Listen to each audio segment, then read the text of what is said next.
All right, it's a brand new day. It's a brand new everything. It's a brand new show. Welcome here to Ask Blaga, and I am so grateful to be here. What a wonderful, wonderful time to feel new change, and I'm very energized to actually host you again. I missed you, Blaga fam. Thank you for being here, and thank you for spending the time with us again, Ayan. So, got a dilemma and don't know what to do? Send us your stories about love, relationships, and adulting, and we'll help you figure them out with our host here at Blaga, Ask Blaga.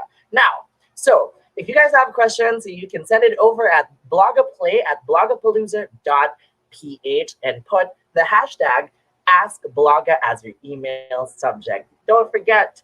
Yeah, good evening. Thank you so much for being here. Thank you for sending some love. I'm so excited. It's been a while since I've been with you again, Blaga fam, and tonight's episode is going to be an awesome Ask Blaga episode for sure. Because it's not just me hosting it, but I'm going to be with amazing people to talk about this wonderful, wonderful topic that we all have to ask. So hashtag Ask Blaga. Again, don't forget to send in your questions about relationships, love, and adulting as we try to help you figure them out because this is a crazy, crazy world. You can send it over at blogapalooza.ph. Don't forget, again, blogapalooza.ph with the subject hashtag Ask Blaga. All right. Okay. Whew. Let's get it on. I got some nerves shaking it off, shaking it off. Let's go. Let's send it over. Now, I know right now it's been crazy. It's so hard to connect with people, especially being online and having this moment to actually be far away from a lot of the loved ones that we have. And it takes time to get to know people now through online communication other than just meeting in person. Now, on this episode, we are going to be having two wonderful guests to talk to us about when do we ask or when do we actually know to determine the relationship. DTR, to ask this question. So, ano na tayo?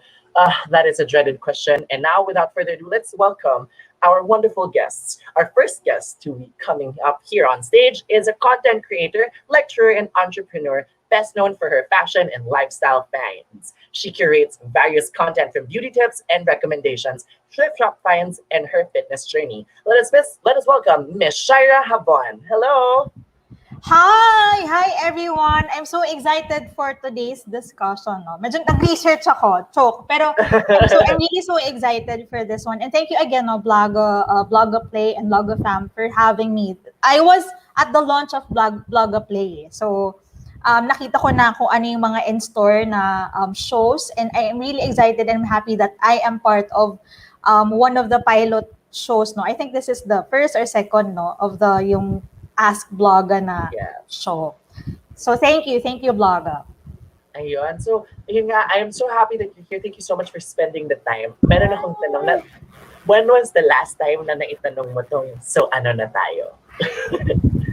Because I am in a relationship. So natanong ko siya way before, I think 2 years ago. So yun yung last na natanong ko siya. But I remember prior that, of course, I went through a lot of mga dates and all. I think personally, lalo na yung younger me, I've asked this question so many times. So very nice tong topic na to kasi ang laging tanong, kailan mo ba siya dapat tatanungin? Parang that's the usual challenge. Yes. Do I have to ask and when is the right time to ask? So I'm glad that we're having this discussion tonight. Yeah, perfect. Yeah. So, totoo naman, no? Kasi right now, it's really hard to connect to people. And I think the pandemic has made it more challenging for us to actually build relationships with other people. So, knowing this and when to ask this is a very crucial part of our moments right now in relationships. So, thank you for being here, giving us the time. Now, we'll have our next guest up the stage also. He is a content creator and inspirational speaker on Instagram, YouTube, and Spotify, where he shares his life experience, advice, and mushings on love and faith. Let us now welcome Mr. Nate Punzalan up in the stage. Hello! Hi. Hello, Adrian. So nice to see you again. Last time I was here, you hosted for me also. Shai, it's so great to meet you. So great to be on the stage with you. I know. Yes, Thank you nice for to being meet you, here Ned. again. So super awesome na nandito ka ulit. I was so excited to actually have you over again because the last time that we talked was also about love, Nate. It was also about knowing when do you know that they're the one for you. So this is a good follow-up question on that.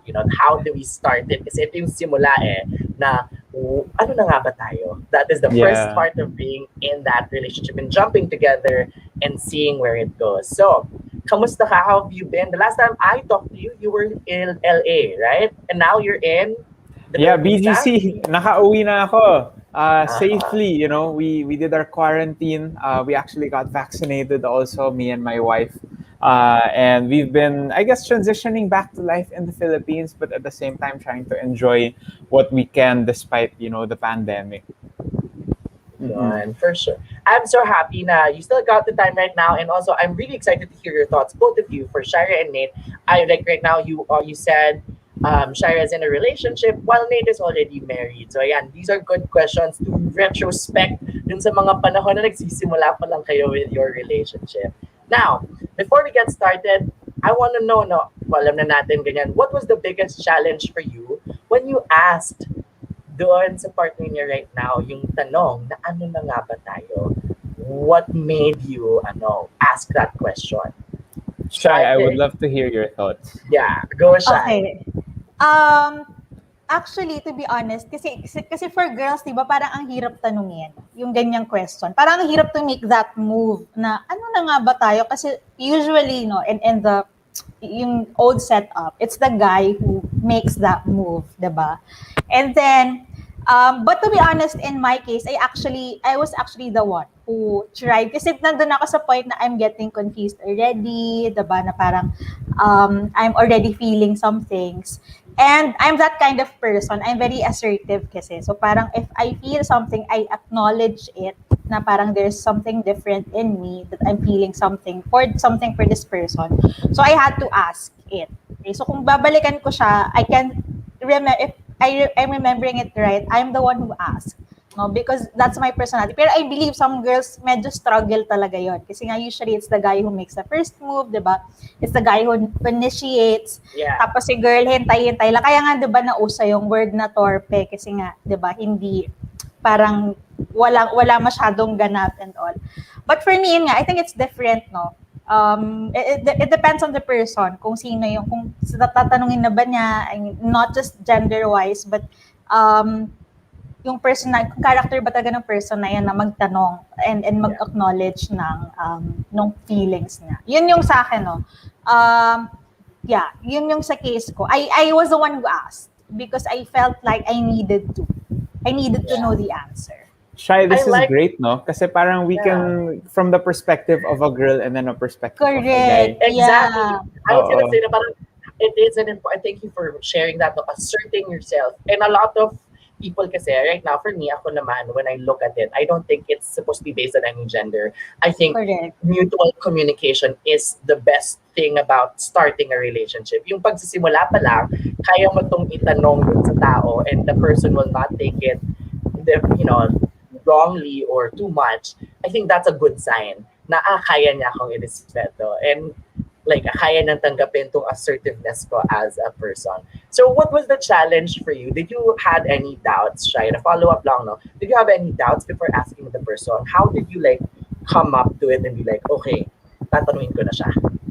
Yung akin, actually, pinag-isipan ko kasi nga yun nga yung usual na parang the girl parang naghihintay lang, di ba? Pero yung akin, I really had to think of it because I have to use the right words, di ba? Na parang hindi siya mukhang assuming na, okay, ang ganda ko, baka may gusto siya sa akin, gano'n, or baka bet niya din ako. I mean, you know that they're you like each other. Yeah. But to really jump into something more than just liking each other is a different game.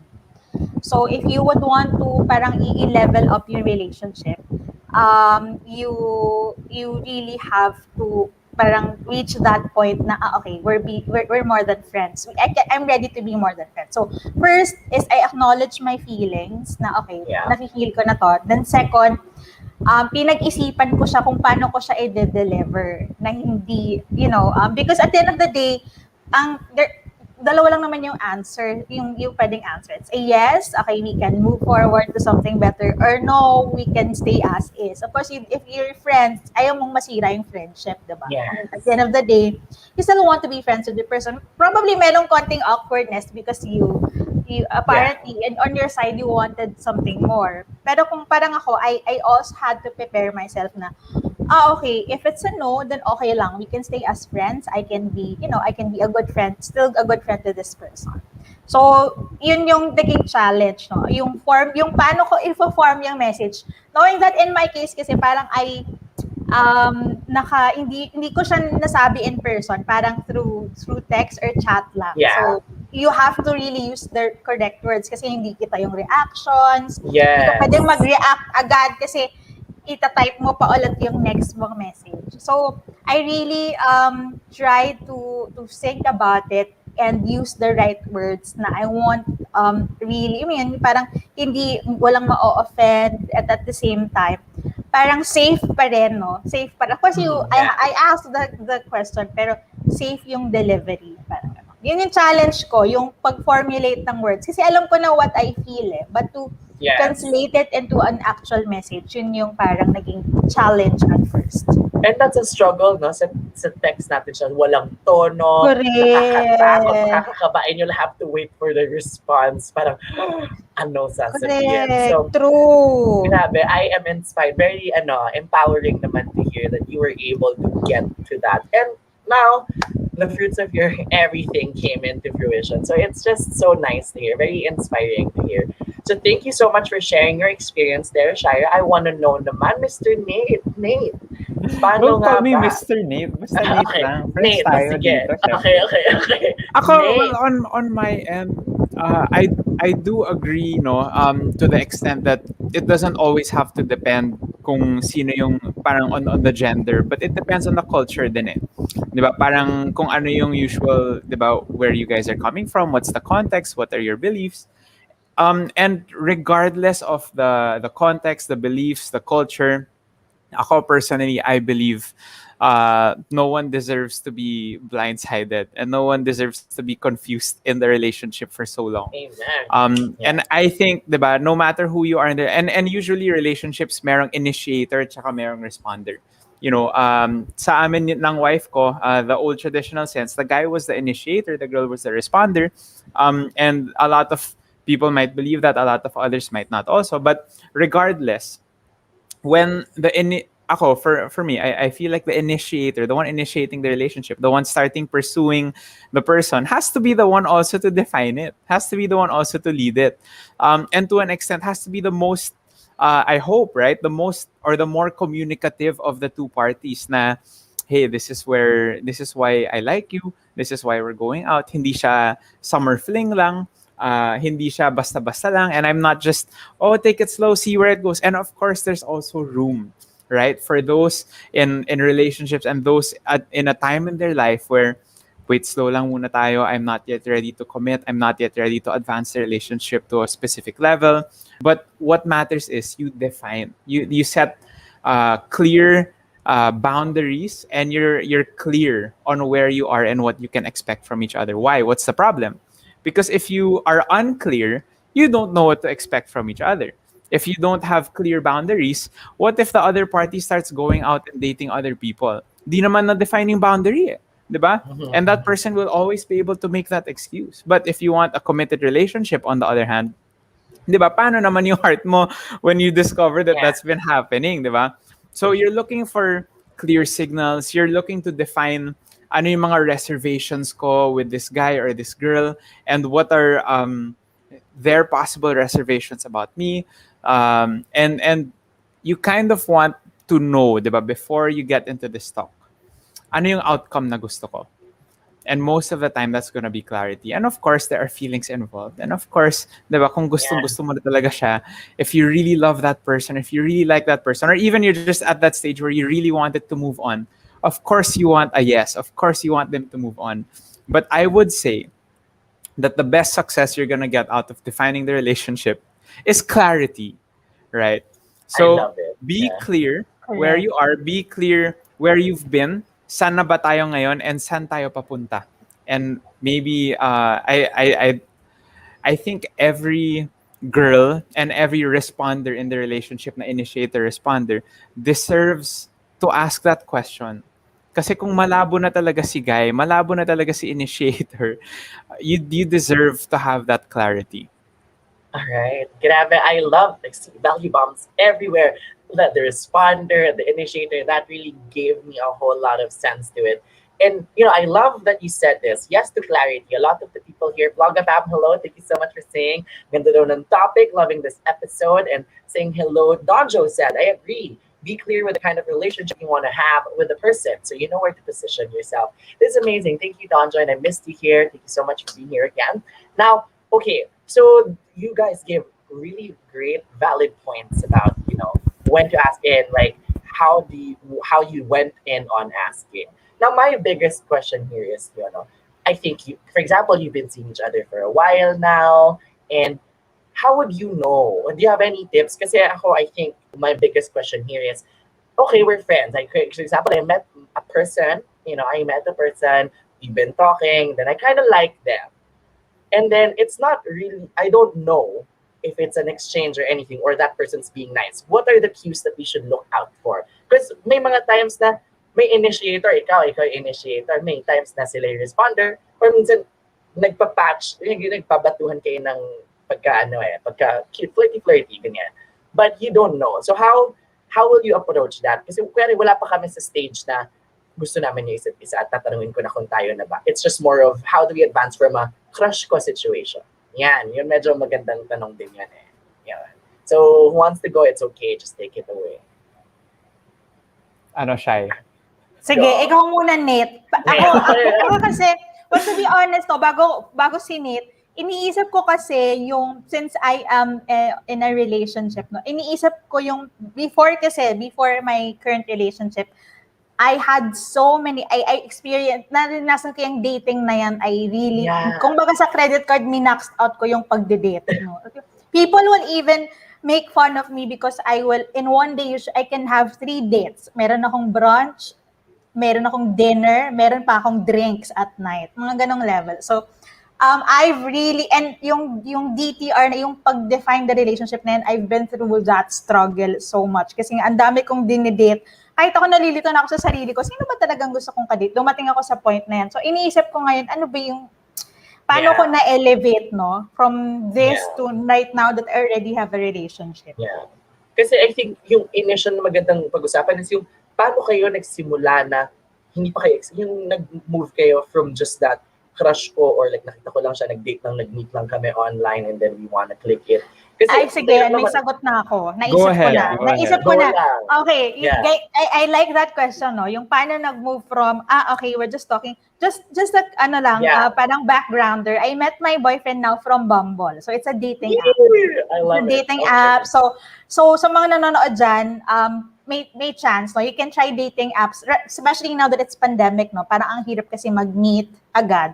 And wala na yung mga usual na yung mga cute stories sa bookstore or sa cafe, biglang maglalapit sa'yo. Wala nang ganon. Medyo creepy na yun at this point, diba? Manghihingi ka mo ng PCR test, ganyan, before, ngayon. But anyway, so in my case, since we met on a dating app, it's Bumble, of course, everything started out with a conversation. So I know how it progressed. Kasi from the usual, saan ka nakatira? Anong favorite food mo? Ganyan. Anong pastime mo? Anong hobbies mo? Yes. The conversation evolved to something more, diba? To anong mga goals mo, diba? Yung mga ganong kinds of conversation. I remember this theory, the onion theory. Sorry, may konting communication theory.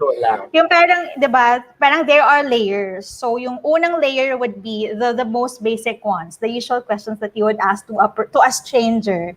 And then eventually, as you progress with that layer, you get to know the person more up to the core, diba? So I know that that this relationship is progressing into something more when I realize that our conversations are also progressing from just the usual to yung mga meaningful things na, yung may mga sense na, because you would know that this person is interesting for you, and also he's interested in you. Interested siyang malaman kasi he keeps on asking about it.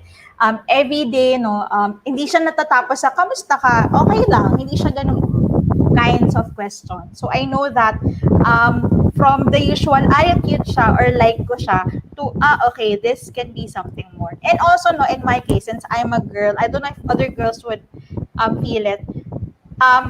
Dumating ako sa point because I was dating so many guys Yeah. before my current relationship. Dumating ako sa point na I had to ask myself, bakit ba ako nakikipag-date? And it's very important that you set that clear, your objective. So, dumating ako sa point na sabi ko, okay, I'm dating for marriage. Because I am, Yun.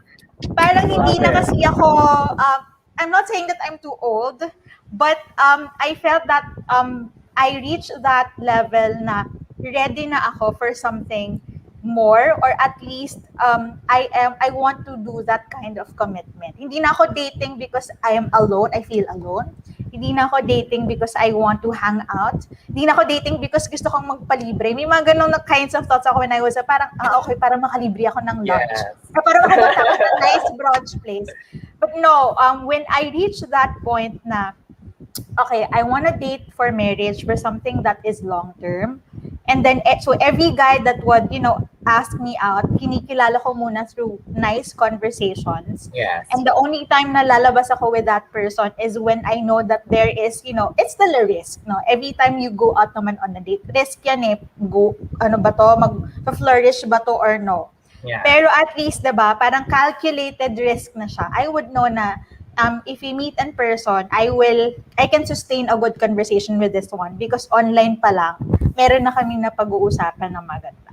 So, because I'm clear with my objective, eventually, I got to know myself better and I was able to find someone who is, aligned with the objective that I've set.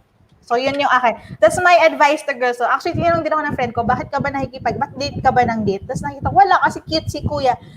Okay lang naman yung ganong thought, no? Okay, kasi cute, kaya lalabas kayo. But eventually, if you dumadating sa point na mapapagod ka na, you wanted something that is stable, you wanted something that has label, that will, may future na pwedeng labelan, kung hindi man ngayon, pero that you can progress to that position or stage. So yun yung sa akin, no? I really tried to set my objectives straight, and then I tried knowing the person through frequent conversations na hindi lang nag-i-end sa simpleng kamustahan. No? We really get to know each other. Thank you. Nakakaliwanag na you really have to set in an objective then when you're dating. It's not like you're just gonna date for fun. I mean, if it's for fun lang din talaga yung makukuha mo. I think that's what I got from the whole message of it. And grabe, see, now I have to keep in mind that. I have to keep in mind dating to marriage. And speaking of, I heard Nate say yes to that. So Nate, would you add anything on that? Bouncing off Shaira. Ako, I love what I just heard from Shai. What I got from that was, number one, you'll notice it din naman when the level of conversations actually gets deeper. Diba? Sometimes it's like hobbies and interests lang, and then it becomes ano yung hopes and dreams mo, goals mo sa life. That's one way that you can recognize na, oh, we're connecting on a deeper level. The second one I got from Shai was intentions. And I think that's very important. You have to establish your intentions sa relationship, or at least your intentions sa dating, right? And some people will be, I'm sure, Shai, you were dating back then, diba? You mentioned you had Right. many... Maxed it out. Yes. Nag-max out. And Maxed there are a out lot siya. of people, di ba, marami ang intentions. Sometimes it's really to get to know other people, to meet other people, to have fun. Some people will date with the intention of marriage. And ako, that's why I have two things. No? One is context, the second is commitment. So yung context mo, what is the context in which you're dating other people? Is it, yun nga, you establish the intention, and then secondly, does that other party understand that from you also? Does that other party also understand that I'm dating to get to know people, I'm dating to have fun, I'm dating kasi wala akong kasama sa lunchtime, let's just have fun? Or, di ba, I'm dating because I'm looking for someone and getting to know people na baka we can take this to the next level, and then the intention is really marriage, di ba? So, it's a cultural thing. some people, yun nga, mas old traditional, ako, that's how my relationship developed. Diba? Yung expectation talaga ng wife ko is, ako yung magde-define, ako yung magse-set, ako yung mag-ask out. And even to the point of yung sa family niya, yung expectation nila, and sometimes, diba, when you're the one pursuing, you're gonna have to be the one to adjust kasi sa culture ng pinupursue mo. So, yung culture nila, which was super fine with me, is I had to ask her parents even to date or even to pursue yung naging wife ko ngayon. And diba, you gotta get to know the context, you gotta get to know the culture and the expectations of each one. And I think that's one thing we have to figure out coming into to a define the relationship moment. The second one is commitment. When you know what level of commitment you're looking for, diba? When you know not just yung culture, not just the conversation and the depth of conversation, kasi sometimes diba, it gets confusing already. Yes. You don't know, diba? You're talking about your deepest, darkest secrets or your the most embarrassing moments. Tapos parang, wait, ano nga ba talaga tayo?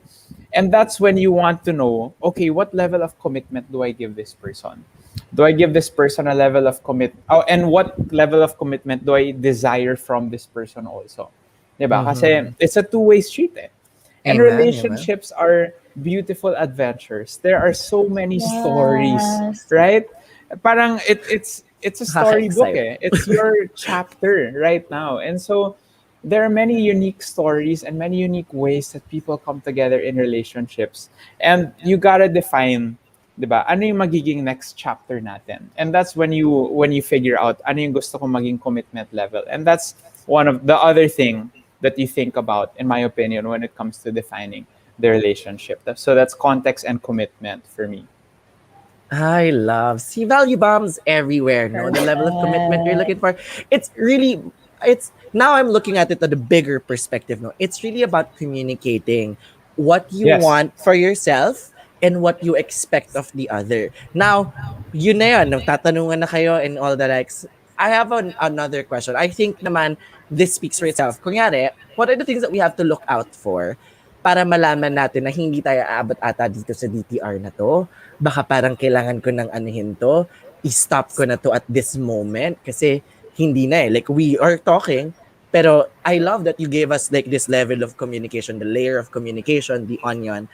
But how do you go about na kayari, okay, parang what are the criterias or the check marks that you have to check in bago ka mag-decide na tatanungin ko ba to or i-let go ko na to? Yon. It's a good, a basis for that. So who wants to go, it's all good. Agree na with you, Francine said.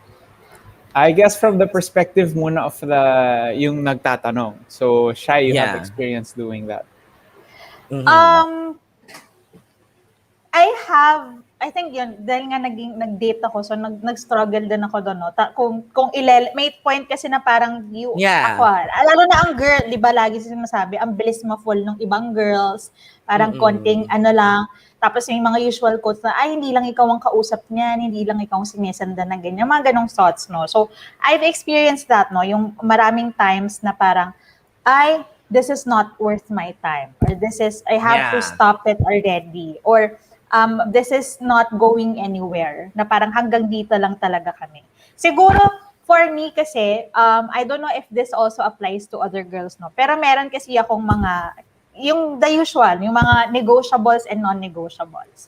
And eventually, no, as you know this person better, syempre, kakakausap nyo nga, di ba? From the onion, di ba? Eventually, you learn more about this person, you get to know more this person. Marirealize mo, okay, merong mga bagay na may miss out dun sa mga, okay lang sa negotiables, again, it's negotiables, pero pag non-negotiables, okay, sa akin yung may mga petty ako, like parang, ang tagal akong replyan, pero nakikita mo may mga stories, yung mga ganong kinds of things, parang, okay, hindi ako, parang at yung messages ko are being ignored. Yung mga ganong kinds of petty things, no, girls, I know if you're watching this, yung mga ganong kinds of things, parang nakaka-off, diba? So yun pa lang, yung if you cannot find the time to talk to me, if you are too busy to converse with me, because at this point, no, lalo na pandemic, this is the only time that we get to know each other better. If we keep on talking about things, what happened to your day, diba? what are your challenges today, mga ganong kinds of things. So pag yung mga non-negotiables ko, talagang okay, meron siyang mga na-miss out. Doon pa lang, hindi naman sa dinadrop, pero alam mo yon pinapahiwatig mo na dun sa person na parang, okay, parang ikaw din, alam mo na you're not gonna progress into something. So, ako, yun advice ko sa girls, no, make that list and make sure that you even before you, ako nga, meron ako before I even go out with this person. Naman ako sa point na, kasi, ang hirap lumabas, no, lalo na ngayon, di ba, nga pandemic, di ba, lalabas ka, magbabayad ka pa ng Grab, tapos pag may It's yung an kadit effort. mo, effort siya, mag-aayos ka, Full diba? blast, Sanay ka na ng work from home, diba? Pag nakapajama ka lang ngayon, pag makikipag-date ka, syempre kailangan magmaganda ka naman kahit pa paano. And then you have to pay for your fare. And then kung yung kadate mo, nag-KKB pa kayo, so you also have to pay for the, diba? So, even before you meet the person, dapat meron ka ng list, no, of things. Oo, hindi yung nakitan ka lang, go agad. And then eventually, once you nag-date na kayo this person, you get to know this person more, you will also realize, no, there are things that you're aligned, there are things na okay lang sa'yo, there are things na hindi. And ako, siguro, yun nga, bilang I'm very assertive, no, I acknowledge all my thoughts, my feelings. Kapag feeling ko, yun, dumating na, yung point na yun, okay, hindi pwede. Sinasabi ko dun sa tao, para din alam niya, no, na, okay, this is what she feels. Siguro, kung gusto niya talaga, pwede niyang gawa ng paraan, pero kung ganun talaga yung personality niya, o di at least, it's clear.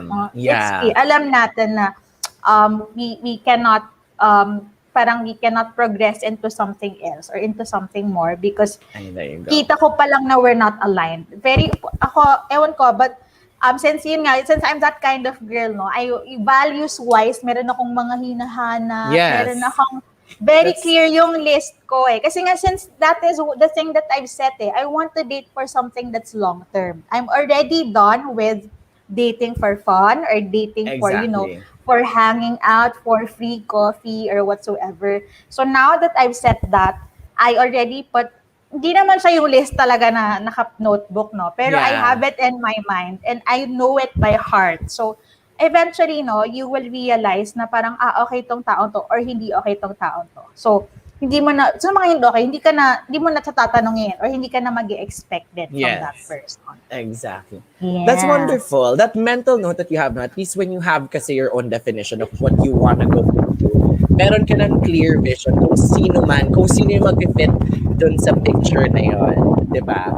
And I'd like to read all our comments first before we move on to Mr. Nate. Ayan, may mga questions tayo. May mga are you single pa? Yes, very single. Hello. Are you single po from Mike Mall? Thank you. I'm very single. But ayan, a blog of play, it feels like entering an amusement park when you're dating. Yan ba kasi nakakipag-usap dahil bored sila at nakakatakot din. So all this, I think, lalo ngayon quarantine, ang daming nababoard. Yes, Queen Hello, thank you. And also, notes. Thank you daw sa tips. So, I think that was a good tip. Thank you, Miss Shaira, for that. It was so beautiful na meron ka na dapat mental image or note na ano yung values na hinahanap mo within a person. Now, for Mr. Nate naman, for this question, I'll tweak it a little bit because you're the one who pursued your wife, right? What was the defining moment for you na parang ito na, tatanungin ko na, hindi ka ba natakot na baka ma-reject ka? What was going through your head nung magdi-DTR na kayo? Because I remember this story vividly the last time you shared it with us, right? You guys went, you really were friends na for a long time. And then, I think that was the scariest part. Diba? So, Siyempre, it was scary. Love is a risk, guys. Love is scary. Love is a risk. It's a beautiful adventure, and the adventure has its ups and downs. Merong mga mountains and mga valleys yon, diba? So, I love what Shaira said. What are your negotiables and non-negotiables?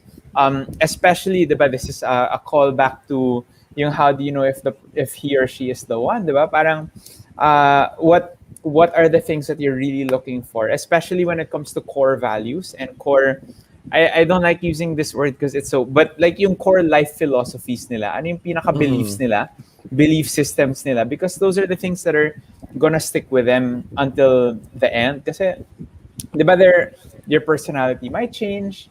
One day they Mm-hmm. like this hobby, the next day they like another hobby. The way that they look is also going to change over the years. Pero yung core beliefs nila, those are the things that will most probably stay the same. So you gotta make sure of that. And that was one thing for me. When I saw kay Pauline, my wife now, that the stuff that she believed in and the stuff that yung pinaka core values niya, nag-align siya sa akin. And there are some family cultures, there are some daily habits, morning routines na medyo iba, na medyo hindi kami nag-agree. Sometimes until now, when you get, especially when the pandemic started, the moment you get home, shower agad. Hindi pa pwedeng kahit alcohol lang. Okay, and then, ligo agad. We have to be 100% safe. Ganon. Pero sayang tubig. You'll always have those little conversations.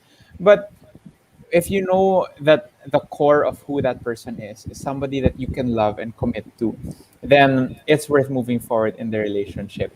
So, yun ako. And I wanna also encourage yung mga initiators sa relationship, and especially yung mga guys ngayon.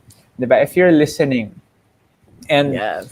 I need you to be humble. Okay? I need you to be open sa sarili mo ngayon. And when I ask this question, di ba, be real with yourself. Do you think that you might just be leading her on or leading him on? You might just be in that position na parang you're confusing that person. You haven't really defined the relationship with them. If you're nearing that state, then figure out talaga, do you want to commit to this person? Because that person deserves it. That person is a human being just like you. Unless, di ba, you redefine kung dating lang kayo, casual relationship kayo, committed relationship kayo, partners kayo. Again, that's the culture, that's the Yes. context and the commitment part. But for a lot of the situations also, that person deserves that. If that person really likes you, that person will deserve that, to know the truth. And if you like that person Right. back, and do you commit to that person? So for me, I mean, there were many things that really signaled that it was time for us to define the relationship. Although for me, kasi sa story ko, I liked her for 7 years. Yeah, I Well, I remember like I that. liked her for 5 years. Medyo high school sweetheart or high school crushy. Cute. So I liked her for Yes. 5 years, and then medyo I set kind of a game plan or a timeline for myself, and so that's there's a lot of other pieces of advice out there, but I'll end my paragraph right now na yung piece of advice that worked for me. What's your timeline? 'Di ba? Do you see yourself in the future? Can you really imagine yourself na kahit hindi ngayon, even if now is not the time, maybe there are different, you're not emotionally ready, honestly, Yeah. financially ready in this pandemic. Correct. It's pretty Yeah. difficult. Amen. Real talk Yeah. lang, Right. ha? 'Di ba? And Yes, and for there are many sure. other ways that you might not be super ready. But with this person in the future, can you imagine at the very least, posible to, pwede to, kaya to? Because if you see that, then maybe you can see, okay, maybe in 2 years, ganito, tapos, if I want to get married in the next 2 years, the next 3 years, di dapat next year, medyo nagpe-prepare na ako, maybe I can ask, maybe I can propose in the next how many months, how many years. Nice. Diba? So at least you'll have an idea. And once you work your way backwards from there, you'll know, okay. So if ganito yung game plan ko, ganito yung timeline ko, baka nga dapat in the next few weeks I ask or I define the relationship with Yeah. that person. So be responsible with your relationship because, I love. they deserve it. They deserve it from you. Wait lang, grabe. Chills. And it makes me, every time I hear this, it like makes you, because it's super, this is a very, very, relationships are very scary. It is a risk. It is a beautiful adventure, as you say. But a lot of people, parang ako don't understand na when you are deciding to love, ako sinasabi ko lagi yan, is that when you love, kahit magkatuluyan kayo, kahit magkaano kayo, you'll still get hurt in the process. There are moments that you guys will also still have little tips that's gonna hurt you, hit you like a little prick in the finger or whatever. But it always will come with that pain. But you'll always have to learn how to live with it. So it's a wonderful time that you've given us all these advices, having an expectation, setting the beliefs, and checking out the core beliefs if you really match and if you can really commit to this person. Wonderful, wonderful words from you both. And I cannot thank you enough. No, and before we move on to our final questions for tonight, as we read our scenarios, can we have we have our people here. Don Joe said, it's not genuine love when you don't include taking risks in the I relationship. agree. I Winner agree. yan. And he also said he can listen to you all day, Sir Nate. Wonderful. Thank And you. Andrea. Andrea is here. Everybody's here. Thank you so much. Be responsible with your relationships. And I will answer Mike Moll. Mike Moll still asked the question. So, ito na ba siya si Mr. Right? Are you seeing someone po or still available? I'm not seeing anyone, but I am open Wow. to the possibility. So, thank you for asking. Slide into my DMs. Just kidding. Grabe dito ba ako Ayan na, makahanap andyan ng na. ano? Fresh FM Adrian. Mike Mall, go ahead. Yeah. Thank you so much for this. But as we move on to the parts of our segment, ayan, ito, our scenario is, no, what if the other person keeps avoiding this kind of talk? Na parang, okay, pumasa naman siya dun sa mga list mo, medyo nagpakita naman siya ng green flags, pero hindi na kayang tanggap, ano itong usapan na to. Anong gagawin niyo if you were in that scenario? Ako, for me, no, that's a clear indication that that person is not ready. Okay. So that is, and you have two options. Number one is to, just stay kung ano yung meron kayo, parang status quo. Or second is, you have to, kung hindi naman yun yung intention, I mean, you really, tinanong mo na, I mean, you wanted to go to that point na i-define nyo na, tapos hindi pa siya ready. So, yun nga, yung first option is you acknowledge na hindi pa siya ready, so just stay. Pero kung feeling mo hindi mo na kayang, kasi for me, ayoko ng uncertainty na personally. No one deserves the uncertainty or that gray area na hindi mo alam, are we moving forward or hanggang dito na lang tayo. And ako as a girl, no, bilang empowered girl, ang eksena ko, parang, okay, maybe I can check on other options. If I am really dating to, or seeing someone, or I wanted to see someone because I wanted to have a relationship, then I am going to check my other options. And to be honest, there are so many other options. Yung iba kasing girl, eto lang talaga ang gusto ko, siya lang ang life ko, siya lang ang magpapaligaya sa akin. Mga ganong kinds of thoughts, diba?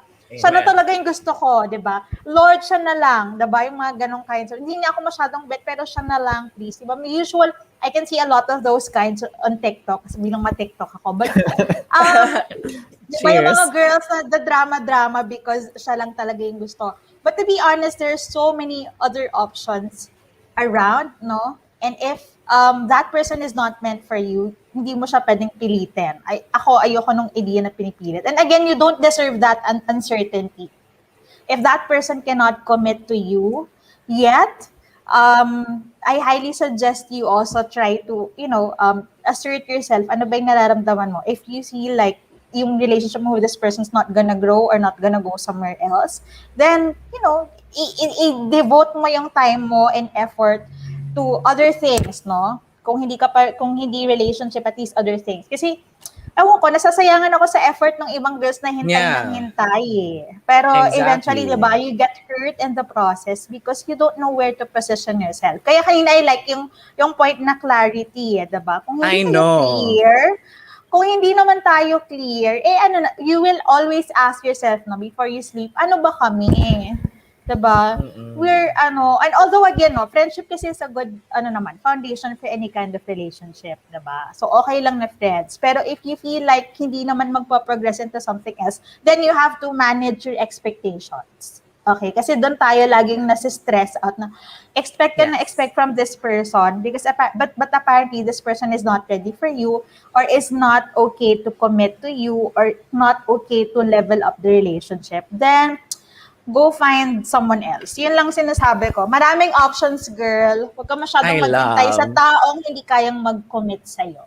And I love what you said, no, you don't deserve that gray area. You don't deserve that uncertainty. And again, no, you put naman an effort. You have two things. Yung sinabi nga ni Nate kanina, tumatak din sa akin, is when you try to DTR or define anything, the best thing that you can get out of it is clarity. And clarity for you is just liberating of all expectations. So, masakit man or anything, it's still amazing. So thank you for sharing that, no? And for Mr. Nate, tuloy na pa, Mr. pa din ako, Nate. I'm sorry. No, that's fine. For Nate, we're gonna have a different scenario. I want you to answer this naman for us. What if our partner doesn't want us to have a label? And I'm afraid to ask in fear of losing him if I force us to Oh have a wow. label. Hmm. Uh Eh, Miss Shai kasi well, sinabi niya meron pang ibang oo nga options. eh. For you, what is your answer to Oh, this? I believe that 100%. I believe na meron pang ibang options. Ako, I think both the answer to both this question and even the last question, yung what if the other person keeps avoiding this Yeah. kind of talk? It's kind of similar, because you're trying to avoid the point na magkakaroon kayo ng clarity. And whether that's because of you or because of them, I think that here are three questions that I thought in my mind that would be good to ask. No, again, these aren't like the best questions in the world, but I hope they help. The first one is, where are we right now? Where am I right now sa I relationship? So, love. sana ba Okay. tayo ngayon? So, what is Okay. your, whether that is flirting lang, oh, we met on Mm-hmm. Bumble and we're talking to each other, or we've been long time friends pero may mga signs, I'm not so sure, or even we've been engaged for 7 years, I don't know where it's going. But where are we right now? So that's number one, where are Yes. we right now? Number two, Where are we right where now? do I want to be, right? And so, yun yung may establish yung context mo. Kasi kung friends lang kayo, tas flirting, and where are we right now at that stage? Where do I want to be? Honestly, I'm actually okay here. Eh. Diba? When you ask that to yourself again, honestly, I'm okay to have more fun. Honestly, or maybe, honestly, I think it's time we move forward. Honestly, I think that's what I want with my life, right? I want to be more intentional and committed. Wherever you are, you establish with yourself and your heart, where do I want to be? So where am I? Where do I want to be? And what is a reasonable timeline? Yun yung pangatlo. I think that I question will love. solve so much. Diba? What is a reasonable timeline?